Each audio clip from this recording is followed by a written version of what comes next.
My name is Alan Lester Halcomb from Gordon, Kentucky. I'm going to put Gordon, Kentucky back on the map if I have to bust. We're going to look at it from this side out here. We dug this out and now moving that around. Yes, my dad has a large rock collection from all his years of fishing and places around. Plenty of room to be adding more rocks. He's not strong enough to be hoisting around these great big old rocks and stuff, but Kanan and Theron helped. Got some beautiful blooms on the bush beans that are looking really nice. We'll go along this side, kind of change things up. See if I can get down here, and this is a big Bertha, so that type of pepper will get very large if it gets left alone. He has some golf ball sized tomatoes. The onions have come up pretty good. I just hoed around those earlier. Oh, we almost missed, and he has lots of blooms coming on. There's a banana pepper right there. Sweet banana pepper. Finally, my battery died, which is the story of most people who do vlogs. While it was charging, Dad and I put 7 dust on here. If you are all about organic gardening, that's wonderful. Do what you do, what works best for you. But before the little bug problem comes out, that's the decision. That's what he uses. That's what I use. So let's all just make peace and choose how we want to do our own garden, okay? But I had shown you he had the little pepper, and there's a banana pepper there, depending on whenever the video got cut off. And the tomatoes. Had to replant for some of the gourds to come up. So he got a new seed to start there. You know, the goal was to have this covered with gourd vines. Time will tell. You know, in a few months it may be bursting. That tomato, look how huge that is. So that comes up just past my waistline. Crazy good. These cabbages are holding out. Got nice little head forming in there. That tomato, it's a lot of shade back here, but it's still limping along. These are volunteer cherry tomato plants that he's gonna let go wild and woolly.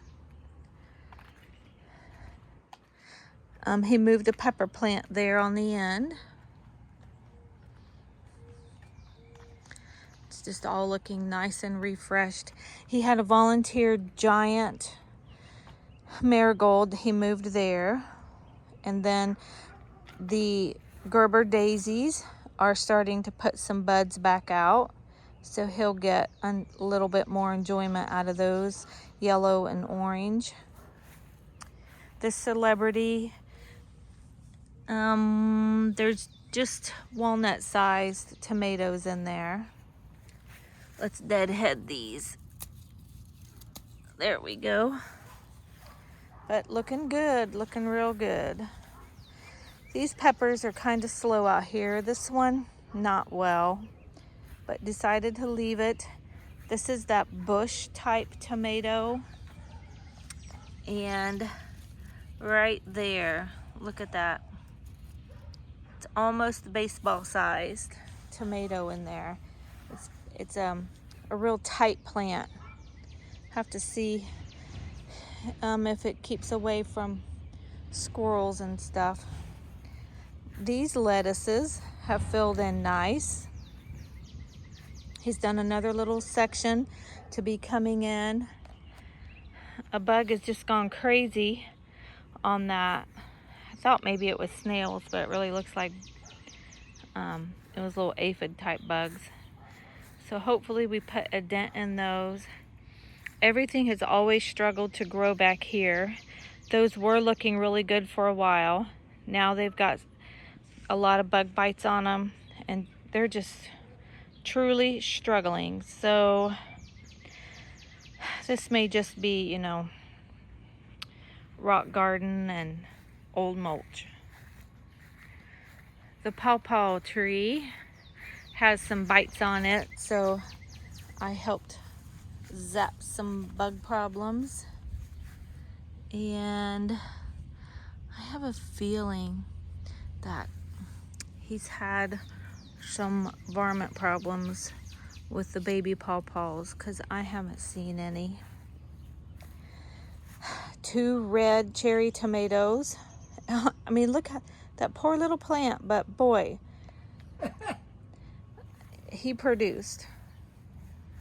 This cucumber plant has some nice little babies forming on it, and it's already up to that rail.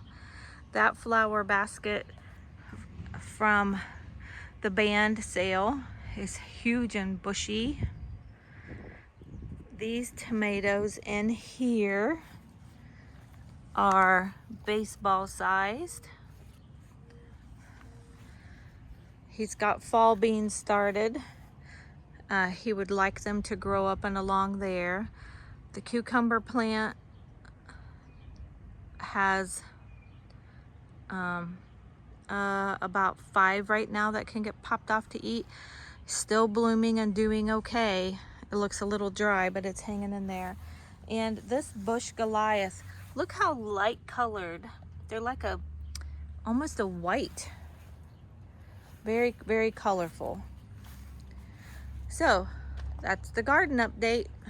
I've got to sign off. Okay. It's a big cucumber there. I know, yeah. Look at that one. See?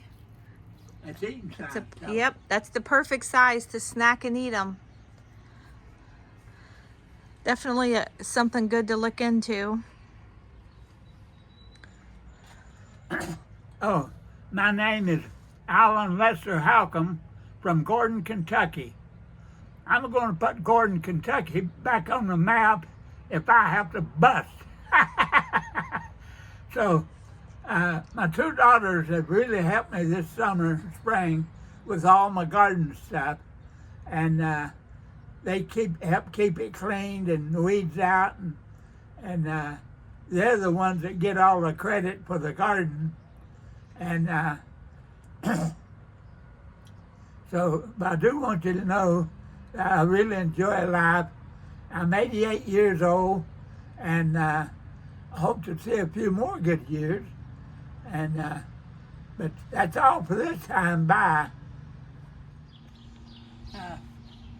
This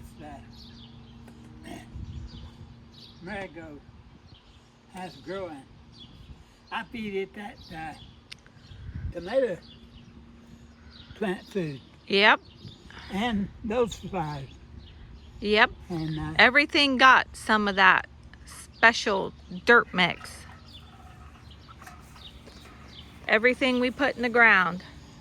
I even put it on the ground before we put a seed in of any kind.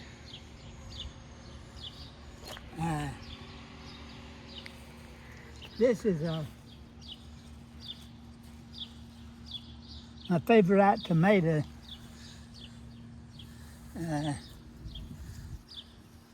I think it's on the other side. I think that one over there is his sister. Uh-huh. They're that big. And it's doing much better. But this plant, by fall, the vines will come up here and come back over and almost touch the ground.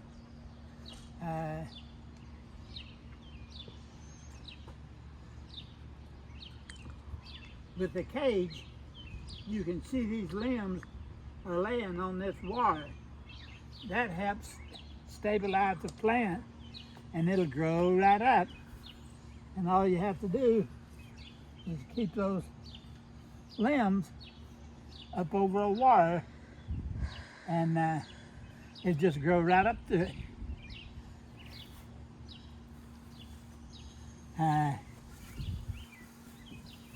This is a bell pepper, California Wonder, and you see that pepper's big enough to eat. Yes. And it'll get waist high, or maybe even higher. And I've got some little cages I'm going to put on to support them. This is the only yellow tomato plant that I have, and it's got tomatoes on it. Yeah. Little guys. Right down there. Way down there at the bottom, see? Right there, Dad. Yeah. Got a whole cluster of them. Okay, we'll get in there to show. Right there. But this plant will do the same thing. Now, what I do is notice the plastic tub around the plants. You have to have that to get this kind of tomatoes. And you don't do no pruning. You do not take any suckers off of your tomato plants, because each sucker is another mother plant. It'll do the same thing that the big one's doing. If you took all the suckers away, you'd have one little stem coming up through here, and you might get 10 or 15 tomatoes. Well, say if you get 20 tomatoes, okay, these suckers are more plants. Say if you've got 5 of them, that's 5 times more tomatoes. So every time you take a sucker off, I'll show you one in a minute, it's another plant. And that's one thing you want to pay attention to is, Here's a sucker getting ready to come on. That right there. yeah, That's the bud of one. Right there. it starts right here. Yep. And see, that's going to be another mother plant. And instead of having 25 tomatoes, you can have 150. Yeah. Here's a sucker that's growing. Now, And he's adamant. You leave those on right there. so what it is, people that cut the suckers off and they're trying to have big tomatoes. Well, that don't happen. It's the variety of a tomato plant that you get determines whether it's big tomatoes or little ones. And it doesn't matter if the plant has 100 tomatoes or 10. They're just going to be their size, and that's it. Now there's scientists who have studied this, Dad, and they are adamant. You got to cut off suckers. So if you take a sucker off of a tomato plant, you're just hurting yourself. And another thing is you can't have any weeds, and every 2 days you have to water them. Now, when a plant starts putting tomatoes on, they want a gallon of water, half a gallon of water a day per plant.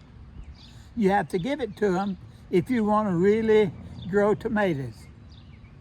Half a gallon a day. And You have to take care of it like you would a pet. yeah. You can't go on vacation and then come back. Then I have lots of pepper. This is another bell pepper. Down here I've got Here's one. There's, This one's almost big enough to eat. It's a sweet banana. And boy, are they good. This tomato plant is experimental. I'm just trying it to, I've never grown one like this. It's a better bush. a better bush, and I really don't know what it's going to do. It's a determinant, so But it's a big stout thing. it's like has a set season. And I'll put down a couple of stakes like this on each side and tie it so that the wind don't blow it over.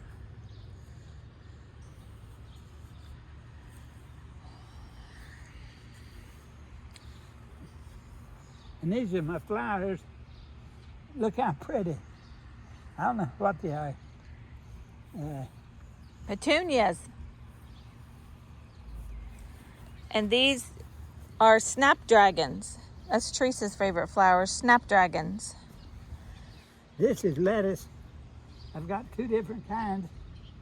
And now over here, I've got a new lettuce bed, and it's starting to come up. Oh yeah, it is. Looky there. And when this big lettuce is gone, then the new patch will be coming in.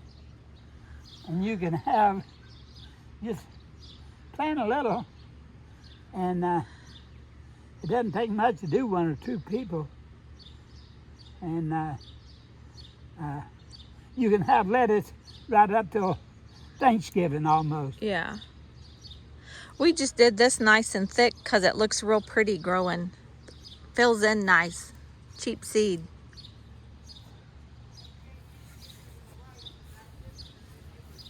Now right here is a hollyhock.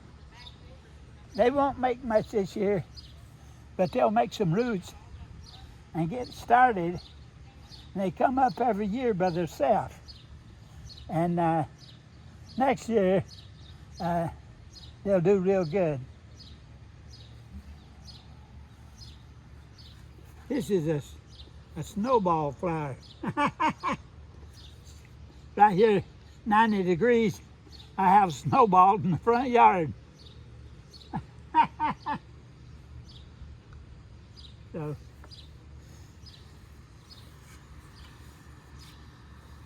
let's go up here and show them some. Okay. He made it clear. He was going to take you on a garden walking tour. I did one on Friday, but this is Sunday, Father's Day. He wanted to do a tour. Now that is a cucumber plant. At every leaf joint, it'll have one or two big cucumbers, however big you want them. And it will show them this post. It'll go all the way up to the top of the porch and across the porch, and you can have cucumbers when they say it's going to frost in the fall. One little plant will feed a family of 4.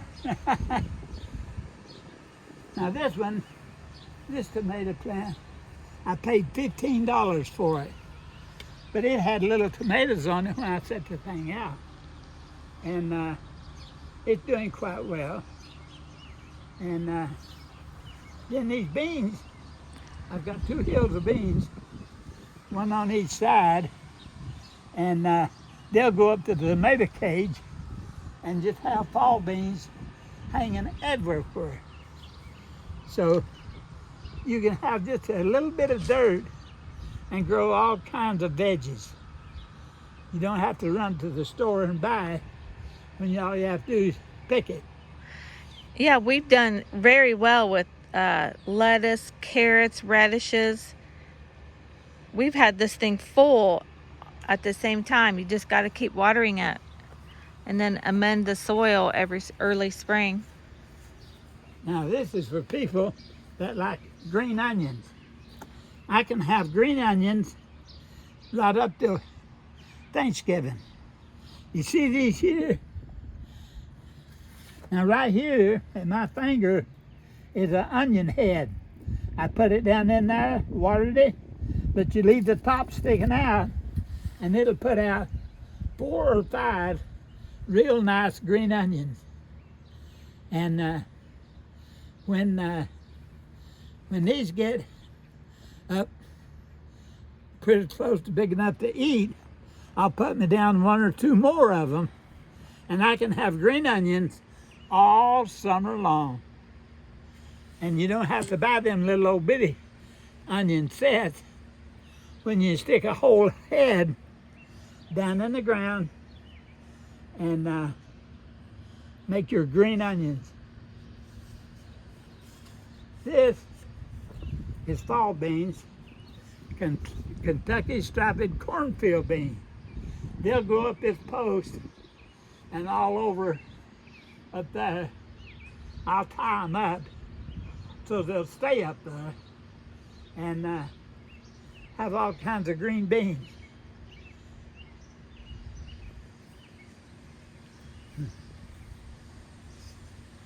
Watch this duck, it'll bite. Now this is another experimental. A bush Goliath. And I'm just experimenting to see what it's going to do. You have to experiment a little bit each year. They're marketed to be in big flower pots on patios and porches.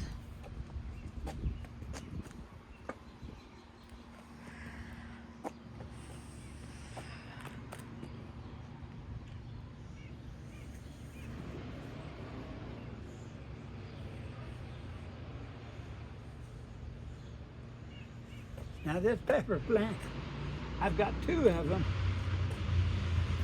will make pods of pepper bigger than a quart fruit jar. I use those. If you don't pick them, we're trying. Yeah, they'll keep growing, and when they're ripe, they turn red, and they use them to make pigs. Have you ever heard of a pig in a poke? That's where they cut the bottom out of this big pepper pod, stuff it full of hamburger meat, beans, corn, peas, whatever they might like, and cook them. Put them in the oven and bake them. And boy, are they good. You eat the pepper and all. They call them stuffed peppers, Dad. Pig in a poke. Pig in a poke, okay. Yeah.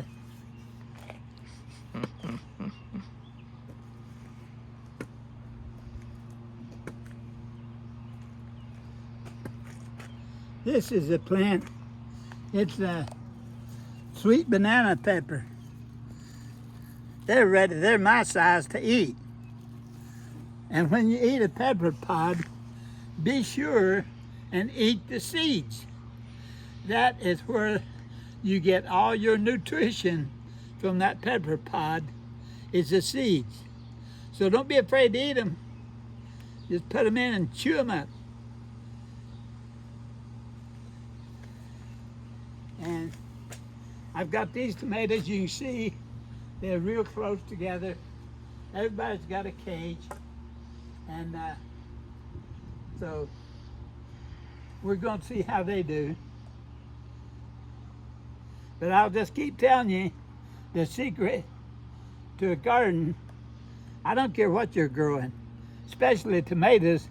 They got to have the half gallon of water a day. I water every other day and give them a gallon.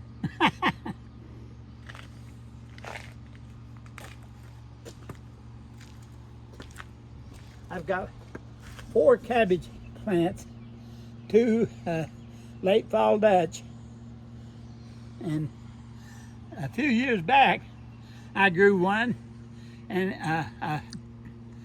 it wasn't a fat Dutch, it was a different kind. And now I pulled up the plant. I had to take a shovel and dig it, got it out, put it in a sack. I stalk, roots, leaves and all, 27-pounder. That's the best I can come up with so far. Pretty good for Indiana. And then the more fall beans, I thinned them out. And they've also got Right some there. little gourd seed. Yep. Gourds. They'll be gourd like this. So I'm interested in knowing how they're going to fight it out. That's going to be a jungle. So. It should hold. I had Kanan use, they're not tall stakes, but they're in the ground real deep, big, thick, heavy ones.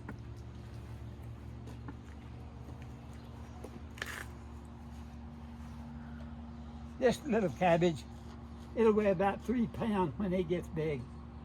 I've got 2 of them and 2 of the flat Dutch.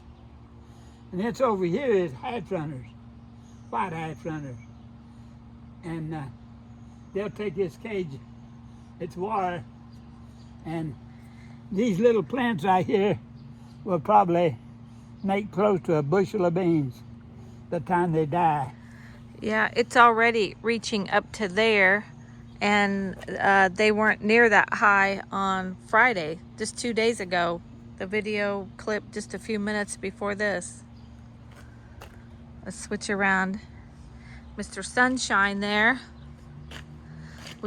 We have a big heat wave coming in. Heat index 90s and 100 for several days, which is not usual for mid-June in Indiana. That's usually a few weeks out. Now, these tomato plants right here, I had tomatoes last year and they reseeded themselves, came up. I had hundreds of tomato plants. I thinned them all out, and these are all cherry tomatoes.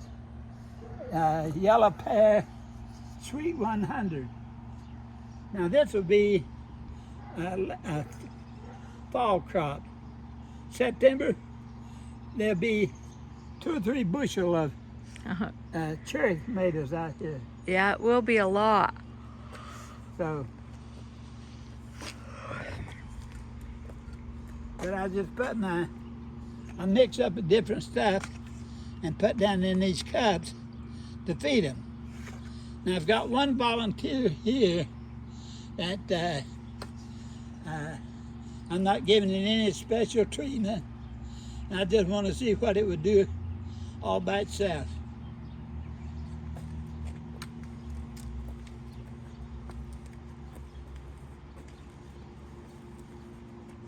And these plants here, they'll be September tomatoes, late crop.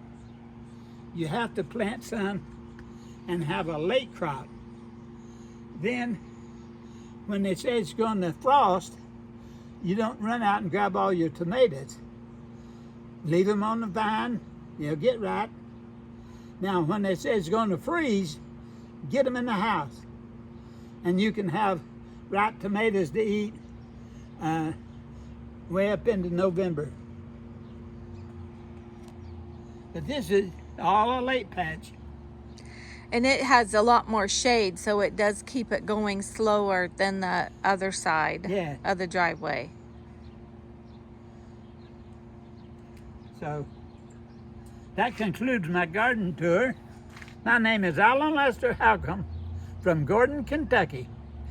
And so stay busy and happy. I'll talk to you later. Bye.